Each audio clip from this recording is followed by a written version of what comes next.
Hey friends. Well, I've been gifted with many beautiful gifts in my life. One of them that I've been aware of recently is the gift of friendship with many nuns, monks, religious folk over the years. I've become friends with these people, and some of them I've known for a long time. And I will tell you something that you may find surprising. Monks and nuns are some of the funniest people you'll ever meet. I mean, hysterically funny. And you wouldn't necessarily think that, right? With the solemnness, with the whole routine, with, well, isn't life dedicated to their prayer and being serious and God and whatever those,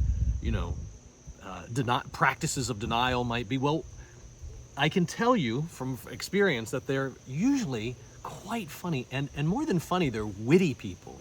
They have their twinkle in their eye. This twinkle, this kind of life, a little bit like life's a bit of a joke, but not in a absurd kind of life's meaningless way. But there's a little something there's a little twinkle in the eye. You might call it joy, you might call it peace, I call it humor, And they're generally happy people. Well, and joyful people, and funny people. So why is this? And I've been thinking maybe three things that we can borrow. Three things that I try on in my life, and I want to offer to you that we can take from our friends in religious life or monastic life or hermetical life or wherever they are, that they're, practicing what might be austere practices in groups or alone. What is it that gives them this sense of joy? Well, I think there's three things, maybe. One is structure and routine. First one is a sense of structure and routine. May seem counterintuitive, but structure and routine, you may know, gives us a sense of freedom. It gives us a sense of not having to recreate everything each day. And that's one of the gifts of the life of my friends who are in these sort of religious settings. They don't have to recreate their life each day.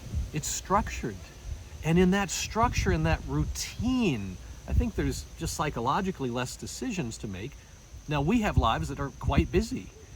But what if we took a little bit of that decision out and created for ourselves a rhythm of devotion, right?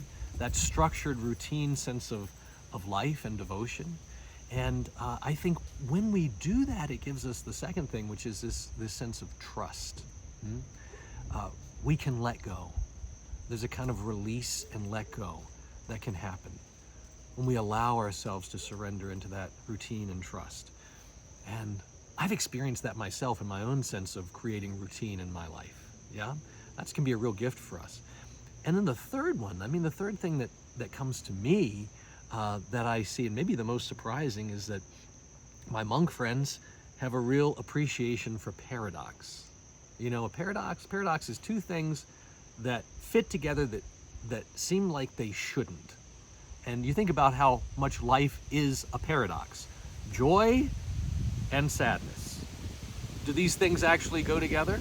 That life is fundamentally good, that grace is good, that it's good to be alive, and yet life can be painful. That grace in the universe, God is all loving and caring, and yet why is it so hard sometimes? Or if it's so good to be a human being, and I'm essentially good, which I think you are and I am, and I'm essentially, my mind is good, then why do I do things sometimes that are so ridiculously stupid? Why do I make such colossal mistakes? Well, once we get into that territory of paradox, either we're going to twist ourselves into a pretzel, which will lead to usually harsh critique and punishment of self or others, or we surrender to the paradox. And that's, by the way, why jokes are funny. Jokes, think about a joke. A joke is always pitting two things together that shouldn't be together. That's what makes a joke. Two images that shouldn't be together or that we don't put together. And yet that's what life is. And I think that's why we appreciate humor. I think that's also the capacity that my monk friends have to look at life. The structure of the routine, of the deep trust of themselves, of the goodness of grace, of the immensity of life, and the minutia of life, right? And their own goodness and their own silliness. There's an ability for paradox that I think is really important for us to cultivate as human beings. And as I said, my takeaway from this, and I offer it to you to receive whatever you receive from it, is that when we're going to try to reconcile paradox, or explain it away or understand it. The conflict in the world, the opposition in the world, the strangeness, the oddity of all these things fitting together, or it becomes miraculous to us. Either we try to overcome it or we surrender into it. And I think when we can surrender into it, like even in this moment, I'm sitting here in my yard and it's just a beautiful day.